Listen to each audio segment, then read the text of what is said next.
Good morning guys, nandito ako sa Tagsagwab Ruins. Ito na tayo, nandito na sa Bicol.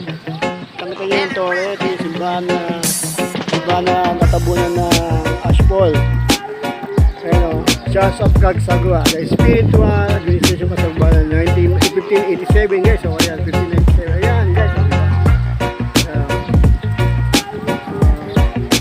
During